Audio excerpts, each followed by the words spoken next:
Rebecca, I am looking forward to this conversation with you because you are bringing insight and experience into this topic of negotiating with incredibly powerful people. And in this case, we're going to talk about politics. So welcome to the Thank podcast. you. Thank you for having me.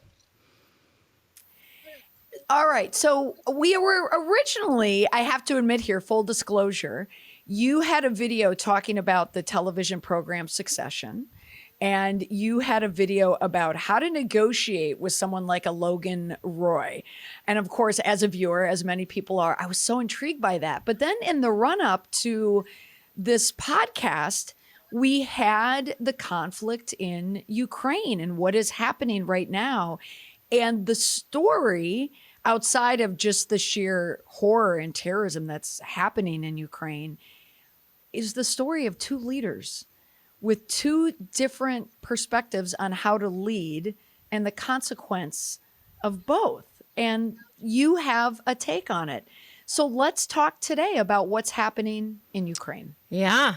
I mean, on the one hand, you have, and I feel like I should give like a little bit of a disclaimer here because these are, clearly my opinions and everybody has their own take and their own opinions on what's going on. And I recently put something on my Instagram about it. And even with my Instagram, there were people that immediately had their own opinions about it. And so I was like, hey, this is my opinion, right? And I often say, I really try to stay out of politics when it comes to this stuff. So I feel like I have to do a little bit of a disclaimer, but, it's my thoughts, my opinions. So, but I talk a lot about how to negotiate with narcissists, how to negotiate with toxic personalities. And I believe that Putin has a narcissistic personality. I believe that he's a megalomaniac, power-hungry personality, an authoritarian personality who was threatened by, what was going on in the Ukraine, the Ukraine was a government who was, a sovereign nation that now wanted to have its own government, who elected a president in President Zelensky. That was their chosen leader, somebody that they chose. And Ukraine was a nation that used to be under the rule of Russia. And, here they are watching this happen. And Putin was watching this happen. And, he wasn't happy about it. And on top of all of that, here comes Zelensky, who's honestly younger, better looking, very charismatic. He used to be an actor, a comedian. People love him. And I think it just really got under his skin, frankly. And I think that the whole thing was just annoying the crap out of him. And that's honestly my take. And I think that I think his narcissistic injury was inflicted and narcissistic rage came flying out. And he was just like, you know what? I am going to assert my power over here and I am taking it back. And that's, I think, what he did. When we hear the term narcissist, it feels nowadays somewhat overplayed. Like people throw it around a lot for labeling a difficult person, a toxic person.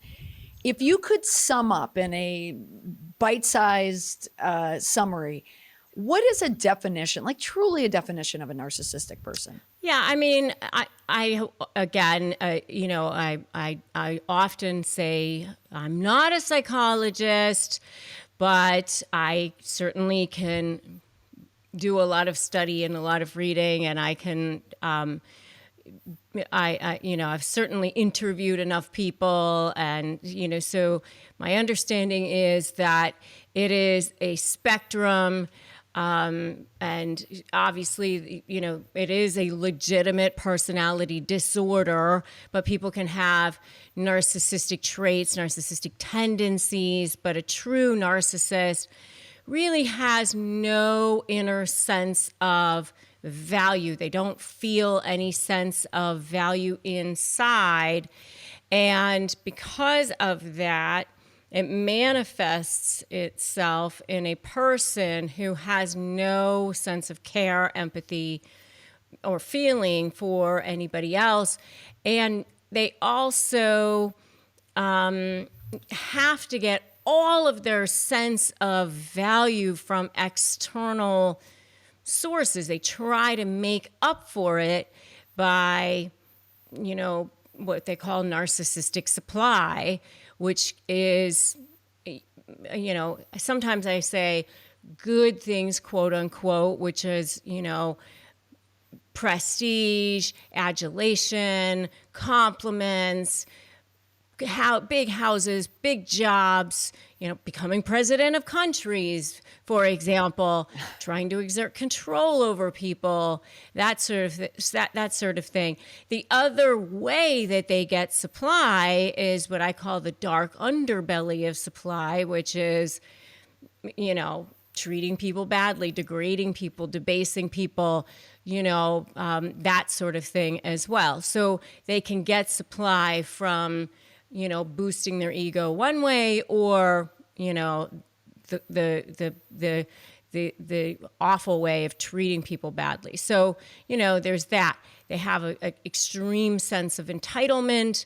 They have no boundaries over people. I mean, so there's all these different things, the way it manifests itself, but it's because they have no inner sense of value, so they're constantly trying to layer it on externally. And your level of expertise doesn't, as you stated, it doesn't come from a psychological background or an academic background, but you have a lot of experience working as an attorney, a divorce attorney. You've dealt with this archetype firsthand in many, many cases, and you have built your business, from what I can see, helping people, in many cases women, negotiate the narcissist during a divorce, correct? And you've been able to translate Yes. it. And I mean, I don't practice anymore. I mean, I'm still a partner in a firm, but, I now spend all of my time, even though my practice was divorce, I now have translated it into and transferred it into helping people negotiate all kinds of things, because negotiating with narcissists is negotiating with narcissists. I mean, it really, people are people, Yes. right? So now I've helped people in all sorts of situations, whether it's business partnerships, high level negotiations, and all sorts of situations. I sell my Slay program, which I've sold to thousands and thousands of people all over the world at this point. And I have my YouTube channel. I mean, so my life has changed dramatically over the last 2 years because of really YouTube and all of the other things that I'm doing. So, my background is high net worth divorce, but what I have found is that narcissists are narcissists and negotiation is negotiation and people are people. And people are people. I could not agree with you more. And I'm the same in my business, working in public relations, working in crisis communication, helping clients navigate a crisis. You have to get in the mind of the person who's opposed to them. So it's very similar to a divorce. So we're probably a lot alike there, where we're always thinking about how do we strategize around how that other person is thinking. And if we have an archetype of someone who we deem to be more narcissistic, we know how to strategize with that. And that's what you've done in your role. Yeah. Correct? Yeah. I mean, and I actually have found that because I have dealt with billionaires and celebrities in a the most emotional type of situation, being a divorce. It's almost like there's absolutely nothing that I can't deal with because it is the most emotional type of situation. So anything else is actually much easier in some way. I think anyone who's gone through a divorce would say that. And divorce is war. And here we are now talking about two opposing sides, two personalities who really are at conflict. Right now we have the Russian president, Putin, and then we have, who's older. I mean, 69 years old, and we have him up against a lawyer turned comic turned Dancing with the Stars contestant, a leader who was made for social media and was made for digital consumption. So, Rebecca, I would love to get your take on when you have the narcissistic power behind you. And I will say, I definitely have read and have heard interviews where it is stated that if someone does get to the point or the level where they are a leader, where they are a president, where they're leading a nation, they have to have a healthy dose of some narcissism there just to be able to lead. You need some aspect of that confidence there. But what happens when that turns dark and toxic? And I think that's what we have at play here. So explain to me the difference you think between the two. Between the two leaders that we have? Well, first of all, I just want to kind of separate out the difference between being confident and being narcissistic. I mean, just because you're confident doesn't mean you're a narcissist. I mean, I would definitely take issue with that. I mean, I think that, the true definition of a narcissist is a person who doesn't have any sense of empathy for other people. Remember that that's a critical piece of being a narcissist. So just because you have confidence in yourself doesn't make you a narcissist. Right. Oh, and I will say, when I was listening to this, was it was someone, it was trained, like it was a doctor, of psychology, I believe. And because the conversation started with, President Trump, and just talking about when someone ascends to a height like a leader, I think the piece that he was mentioning with narcissism, and I don't like pulling information from a resource I don't have at hand, but it was this idea of the selfishness, right? Of thinking of themselves. So it's easier for someone to get through a campaign, where you have to just like strip through everything. And you need to have, he was stating, that somewhat dose of selfishness to be able to get your agenda out there to be elected. So he was saying that every candidate at that level is going to have some dose of it. But when it gets to that dark, toxic, selfish, damaging place, and that's how he moved on to our last sitting president. So that was the trajectory of that interview that I was listening to. Yeah, I mean, and I would agree that you have to just be careful about.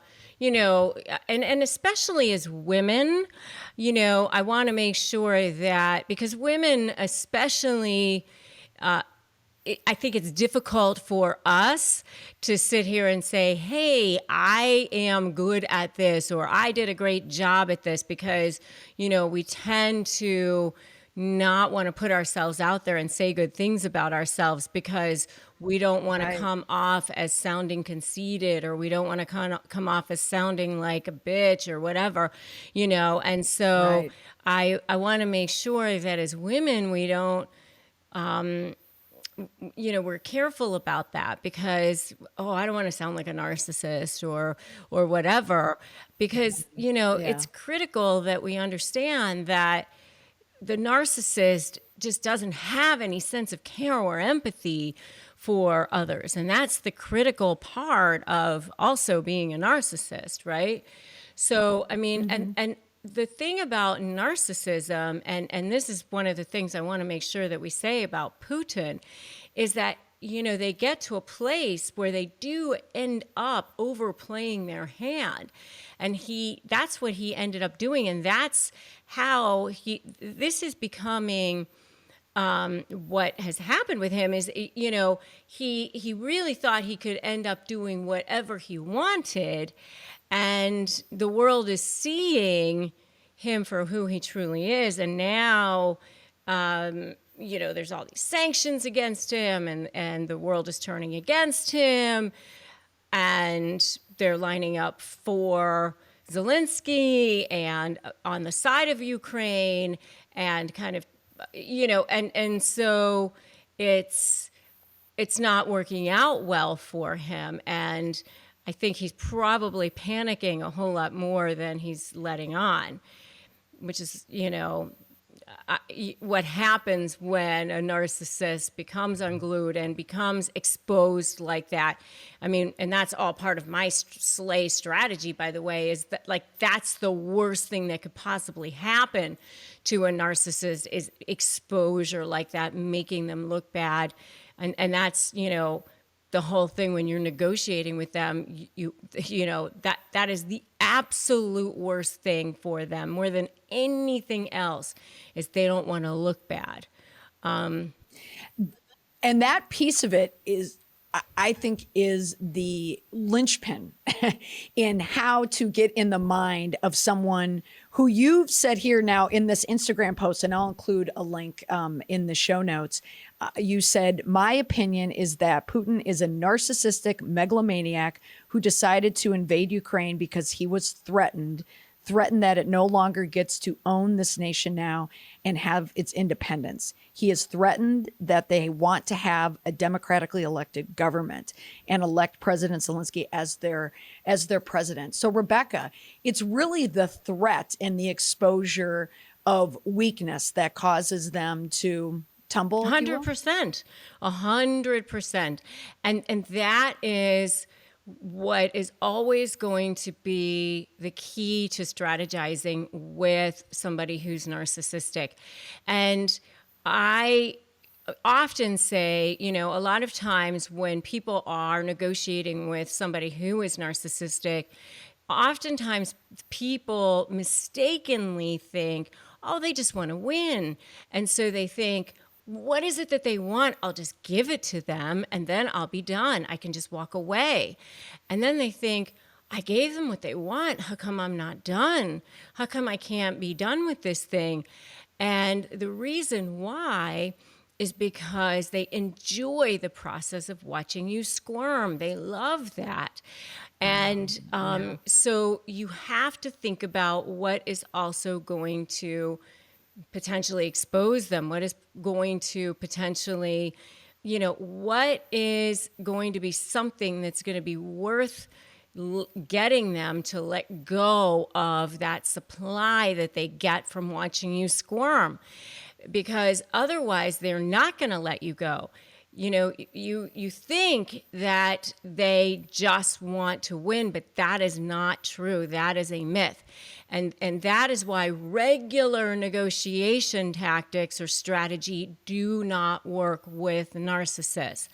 And that's why my Slay program is the only thing. I mean, you can't just go by regular negotiation. You can't do collaborative law. You can't. All those things don't work with narcissists. Right. So, okay, so then let's get in the mind of let's move from a courtroom battle or a war between spouses and to the conflict with these two. And I think it directly translates. Spouses. It could be anybody who's dealing with narcissists, right. Period. Yes, you have been able to translate experience in the courtroom between warring as ex-spouses or soon-to-be ex-spouses. It could be in the boardroom. It could be in any office. It could be anywhere in life that we're dealing with. And now we're seeing it play out, internationally throughout media right now. So tell me, what is it about Zelensky that gets under the skin of a narcissistic leader? Yeah, because he's more likable. He can't stand it. People like him better. He's, younger, and he's more handsome, and he has the actor, and it was a comedian, and he was elected by these people. He just is more likable. He cannot stand that. That's just absolutely unacceptable to a narcissist. He's jealous of him. So is it the likability? And certainly Zelensky was made for social media. I mean, between the photo of his family with his son, he and his son both in face paint, from the clips with Dancing in the Stars Ukraine version, with him shooting video in the middle, of the battle, is made for digital consumption.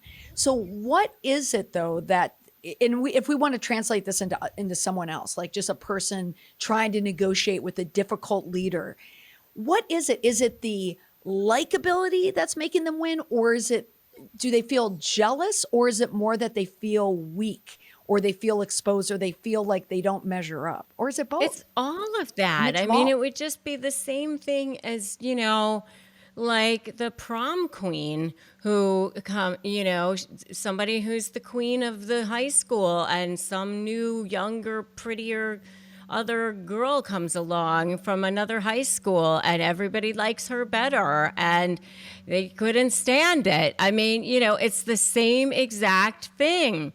And I mean, seriously, if the narcissistic prom queen saw somebody else come along and everybody liked her better, they wouldn't be able to stand it. It's like the same thing.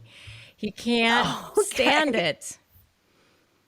Okay, so then what if someone listening to this now, they can't put themselves, in the shoes of a Putin or a Zelensky, but they're making it personal. Maybe they're navigating something in their business, or maybe it's a leader who needs to make a public move and do something in a public forum, which will spill out into the digital space. So we're talking about reputation, and when it can end up on a front page of a newspaper or a splash across social media.